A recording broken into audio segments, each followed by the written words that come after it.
Železničná doprava môže na západnom Slovensku skolabovať. Keď táto informácia obletela našu krajinu, asi veľa z vás, našich poslucháčov, si položilo otázku, či je to v 21. storočí možné. Nositeľmi tejto informácie sú železniční odborári.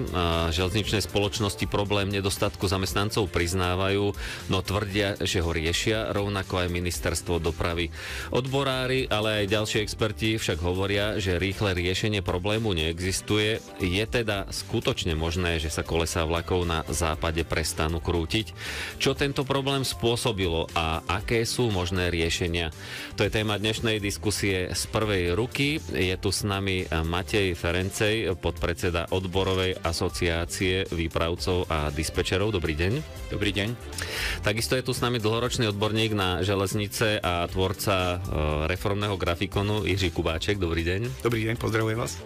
No a zdá sa, že hoci teda ministerstvo dopravy nám viacnásobne odmietlo účasť, že dnes nakoniec teda budeme mať aj zástupcu, nie konkrétne z ministerstva, ale už vidím aj sa usádza generálny riaditeľ Železníc Slovenskej republiky Alexander Sako. Dobrý deň, vítajte u nás. Dobrý deň, ďakujem za pozvanie. Príjemné počúvanie želá Juraj Jedinák. Začneme teda otvorene tou otázkou, ktorú asi na začiatok musím položiť. Pán Ferencej, stále trváte na tom, že hrozí zastavenie železničnej dopravy na západnom Slovensku v tej druhej polovici roka, ak to teda tak správne chápem? Áno, na tejto informácii stále trváme, pokiaľ sa nič nezmení a nepríde k radikálnemu navýšeniu počtu zamestnancov v prevádzke, tak naozaj na niektorých úsekoch železničných tratí hrozí zastavenie železničnej dopravy. Čo je z vášho pohľadu radikálne navýšenie? No, momentálne nám na západnom Slovensku chýba v prevádzke okolo 500 zamestnancov a tento podstav sa prejavuje dlhodobo. No a teda potrebujeme do prevádzky dostať 500 zamestnancov na to, aby sme vedeli zabezpečiť prevádzku v zákonných limitoch, ktoré nám stanovuje zákonník práce. Pán Sako, zapojíme teda aj vás. Bolo tu jasne povedané zo strany odborárov, že také niečo hrozí. Vy sa s tým zhodujete, že áno, môže sa to stať? Áno, pripúšťam tento stav. Áno, je to reálne. Práve teraz ja som vlastne došiel do štúdia v tejto sekunde, som mal rokovanie s odborármi, my rokujeme skoro na týždennej báze. Stav je veľmi kritický, veľký sek viac menej v takej odchodovosti do dôchodku alebo prirodzeného úbytku nám spravil vlastne ten zákon o predčasných dôchodkoch, kde v roku 2023 nám odišlo zhruba 1000 ľudí a predpokladáme, že v tomto roku to bude tiež taký podobný počet. Čo je z našho pohľadu, použil by som slovo až fatálne, lebo vzhľadom na to, ako je nastavená mzdová politika Železníc Slovenskej republiky, tie zamestnania nie sú cenovo atraktívne a pri tom počte ja neviem, výpravca potrebuje proste skúšky, je to veľmi aj ako odborne náročné a vlastne za tie peniaze sem tí ľudia nechcú prichádzať. Mladí už vôbec nie. Není to povolenie atraktívne. A pán Kubáček, ako vidíte celý tento problém vy? Pán Sako povedal, že teda príčinou je predovšetkým to, že je tu nejaká nová formulácia v zákone o predčasných dôchodkoch. Je to ale skutočne tak, alebo je to dlhodobejší problém a dalo sa očakávať, že jedného dňa jednoducho tí ľudia do toho dôchodku pôjdu tak či tak? No, ten zákon o predčasnom odchode do dôchodku je len poslednou kvapkou proste v tom pohári. Príbeh tohoto problému vlastne sme začali písať pred 30 rokmi. Vlastne áno, je pravda, že riziko nedostatku zamestnancov najmä na západnom Slovensku jednoznačne existuje a je tiež fakt, že na toto už sa pomerne dôrazne verejne upozorňuje už od roku 2017, to znamená 7 rokov sa rozpráva o tom, že železničiari, spamätajte sa a začnite to riešiť postivo, pretože v opačnom prípade vás to dobehne. To je ťažké kývadlo, ktoré sa neuvážene rozkýva ešte niekedy v roku 2001 a teraz sa len s veľkou sílou vracia nazad. nedostatočné ohodnotenie, o ktorom sme tu rozprávali, je len jednou z príčin. Proste dokonca by som povedal, že možno nie je tou hlavnou, je to len príčina tá viditeľná. Tými hlavnými príčinami je podľa môjho názoru dlhodobý nezáujem politikov o železnice. Proste, pretože tu železnica nie je téma, v ktorej by sa politik štandardne vyznal. Železnica je mystérium a funguje podľa vlastných zásad.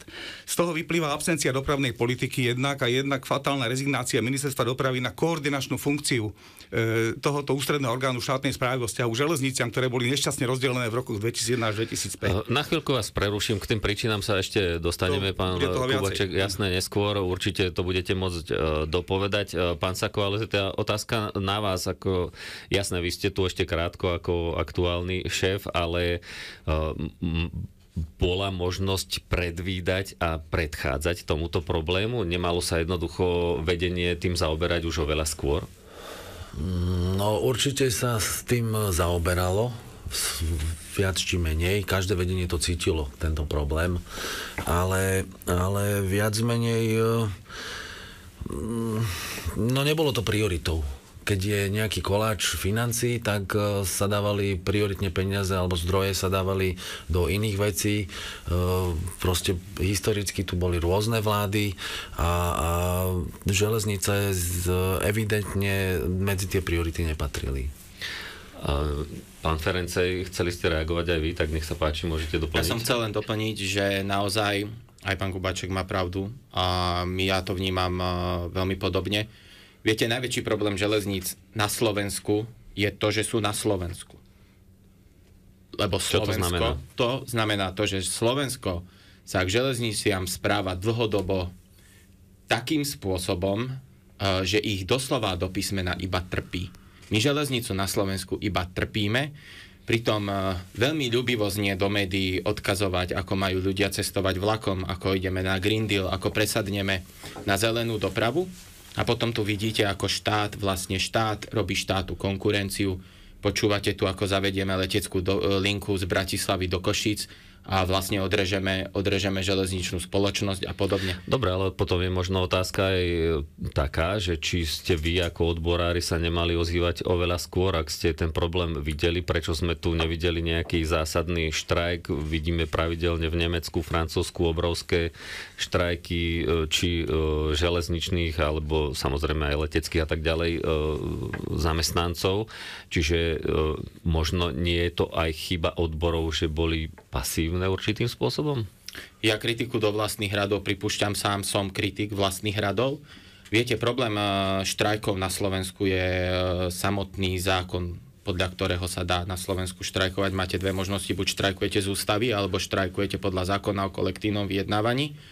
Zo zákona o kolektívnom vyjednávaní je de facto štrajkovať pomaly nemožné a z ústavy je to veľmi zložité. Ja sám veľmi rád leziem v prvej línii na barikády a som na to pripravený. A niekoľkokrát my sme zvolávali, aj minulý rok sme organizovali okrúhle stoly. Povedzte mi, ktoré odbory v Európe najprv zvolajú ministerstvo financií, úrad hodnoty za peniaze, ministerstvo dopravy, pozvú si ich k stolu, aby si vyjednali peniaze na to, aby mohli kolektívne vyjednávať o náraste miest pre zamestnancov.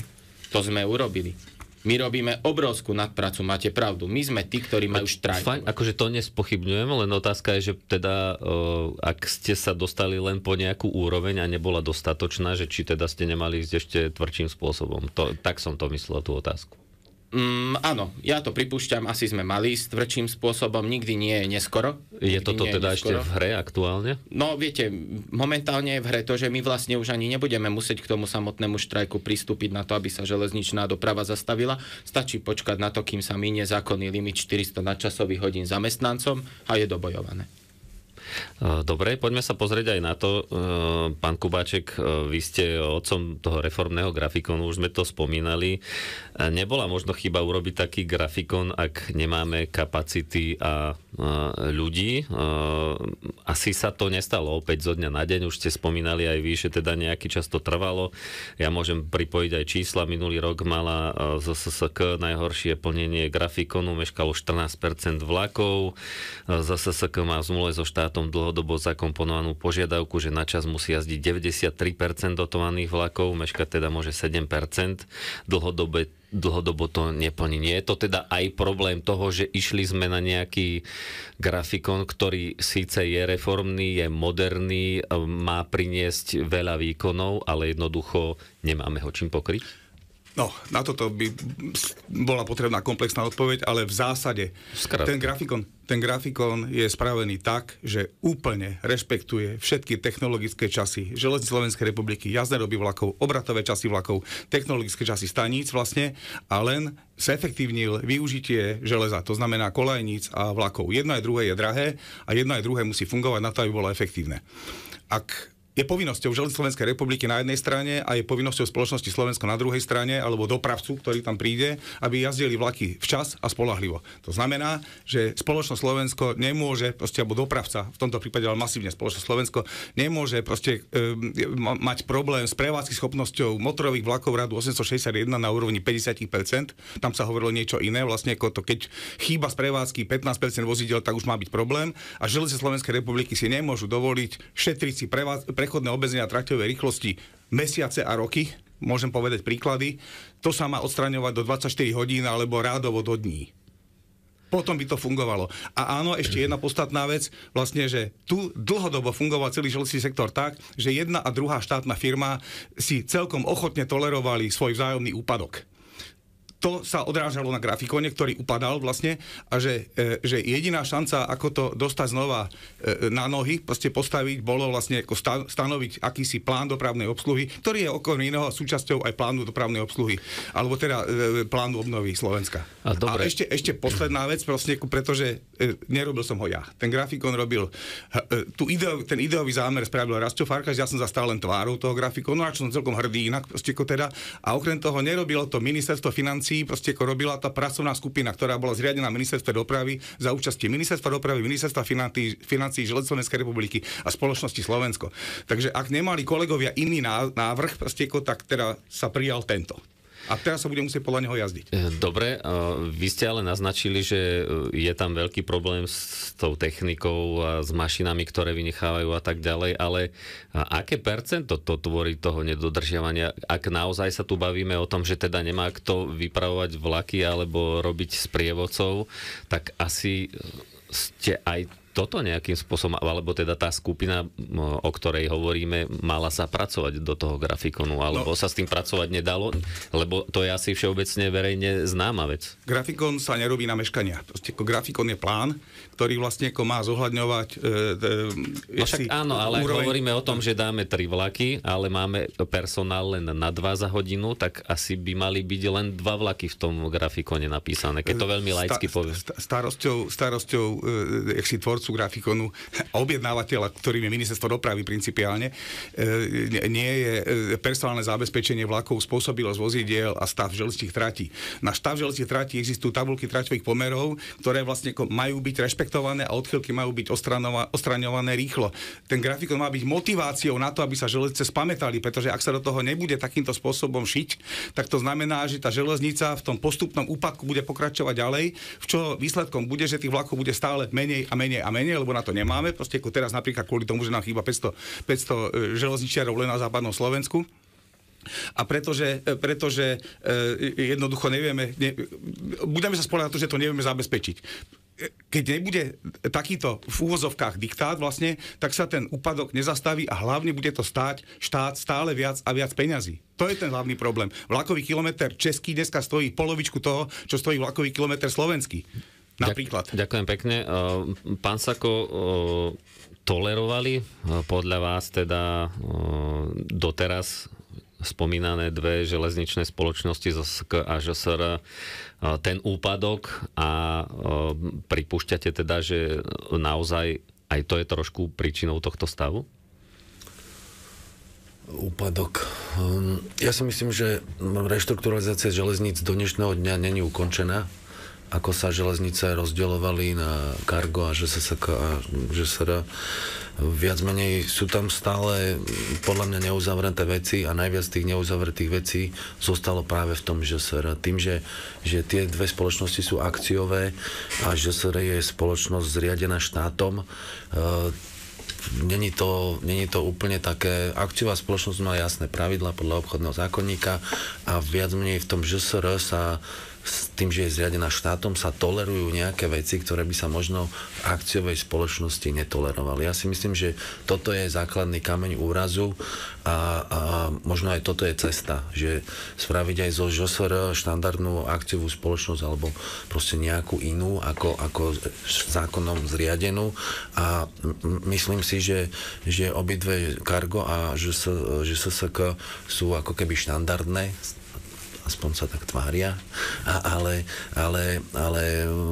keď nebude to prostredie celé štandardné, tak to nemôžeme ani štandardne posudzovať, nemôžeme robiť štandardný grafikon, potom to proste nevychádza. Dobre, neštandardná situácia si asi žiada aj neštandardné riešenia, takže aké kroky robíte na to, aj keď teda už tu všeobecne zaznelo, že samozrejme rušňovodiča nevychováme za 2 dní, ale trvá to 12 až 15 mesiacov, ale ľudia asi nechcú počuť, že neexistujú rýchle riešenia. Teda asi čakajú niečo v zmysle, že teraz sa postavíte, buchnete po stole a poviete, že jednoducho ideme si, ja neviem, požičať zo zahraničia a tak ďalej. Čiže aké sú tie krízové riešenia, s ktorými chcete prísť?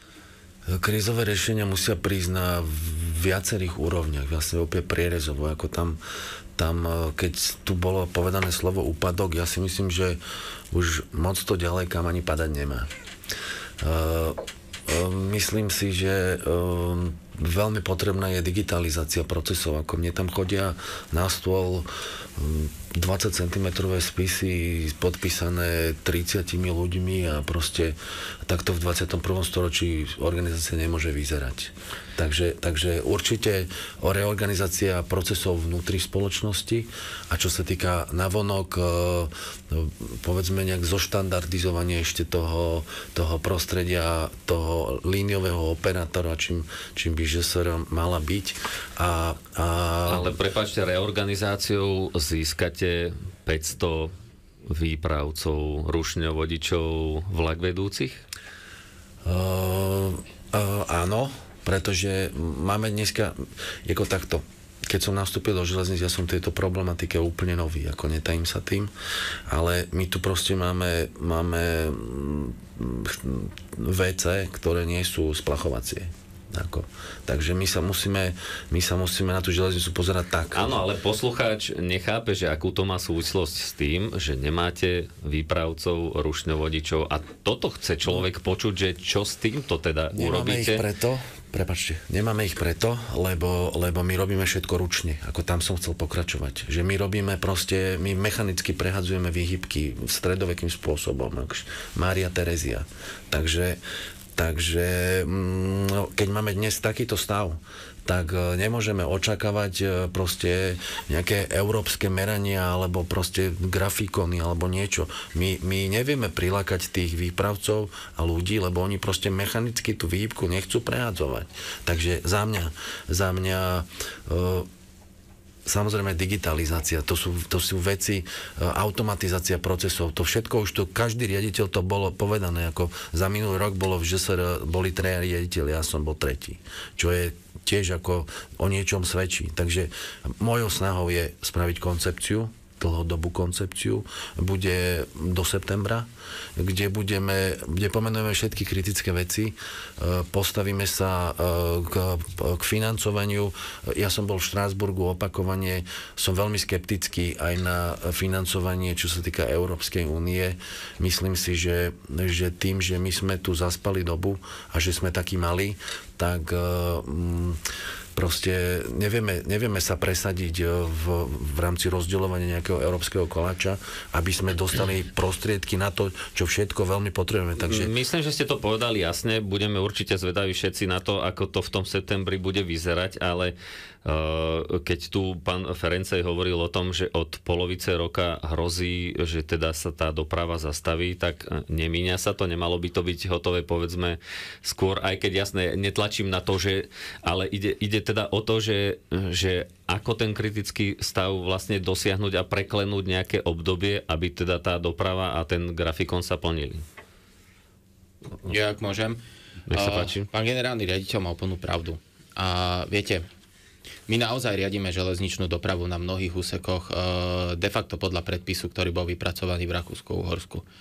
Najväčším príkladom je úsek od Nových Zámkov na Prievidzu. To je proste, keď si to dokáže, aby si to laik dokázal predstaviť, čo železničná stanica, to traja dopravní zamestnanci v službe. Na to, aby ste urobili rozpis služieb, to je 15 ľudí. Naozaj, my ako odborová asociácia, aby sme len nekritizovali, ale aby sme aj prinášali nejaké riešenia na stôl, tak my sme oslovili dokonca aj firmy, ktoré pracujú v dodávkach zabezpečovacej techniky, to je vlastne to, čo pán generálny riaditeľ spomínal.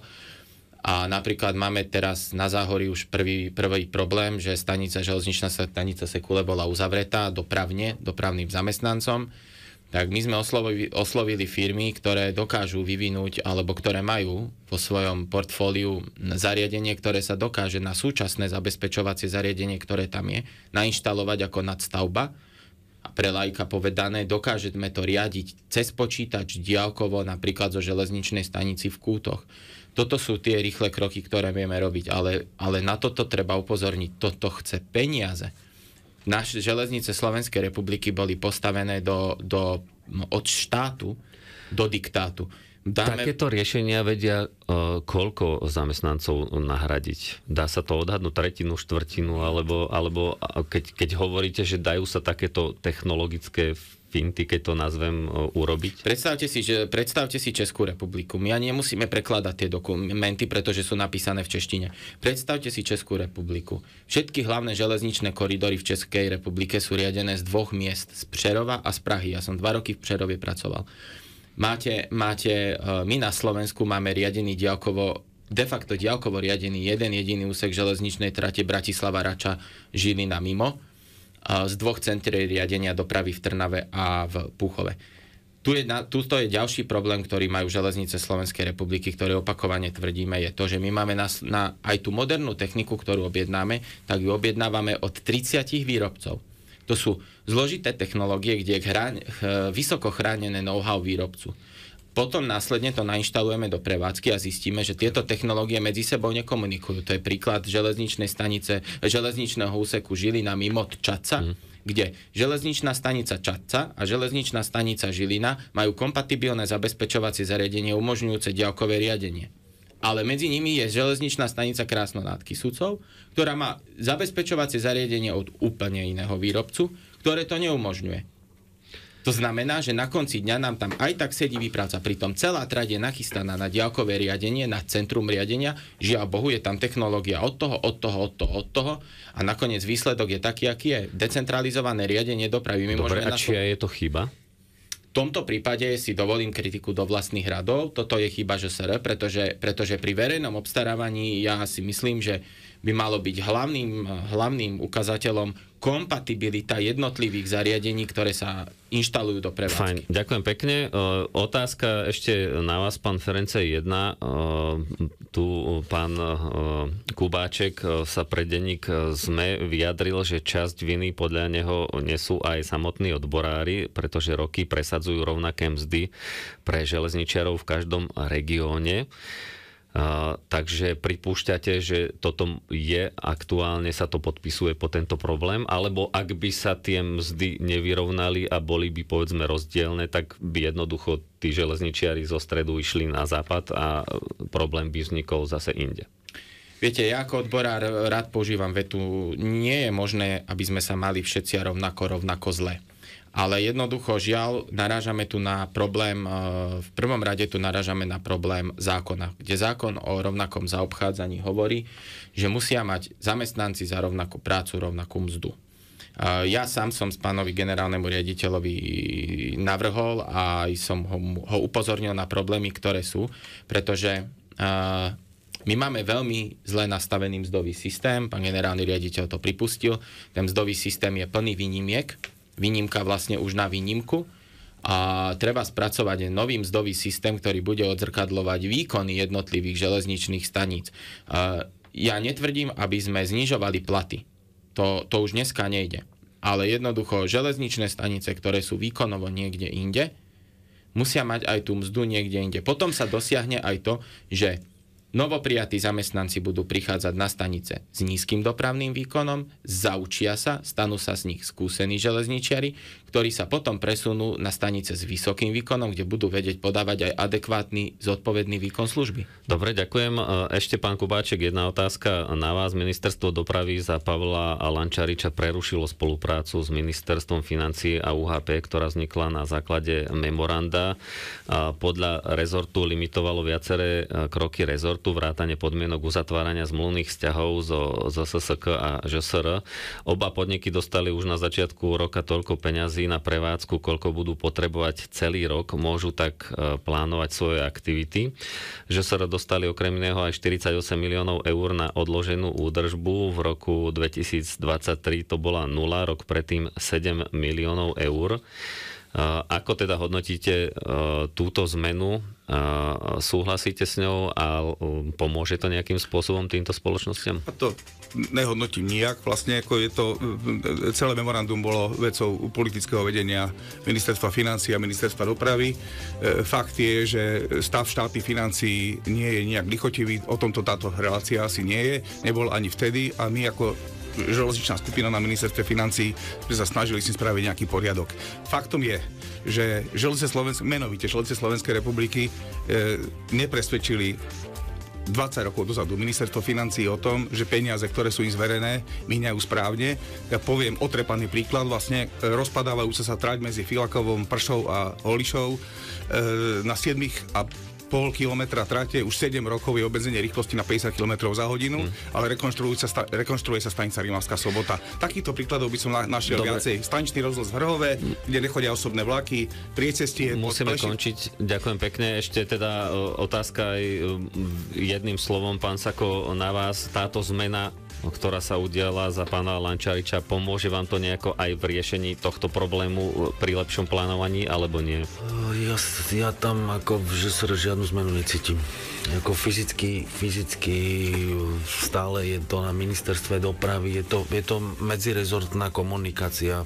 Mňa sa to nejak aktívnejšie nedostávalo. Bol problém, že nám chodili peniaze v októbri a tým pádom sme už nestihali nič obstarávať a je tu ešte veľa vecí, čo treba podoťahovať. Jasné. Ďakujem pekne, určite tému budeme sledovať. Bol tu s nami generálny riaditeľ ŽSR Alexander Sako, podpredseda odborovej asociácie výpravcov a dispečerov Matej Ferencej a dlhoročník odborník na železnice Jiří Kubáček. Ďakujem páni, dovidenia, do počutia.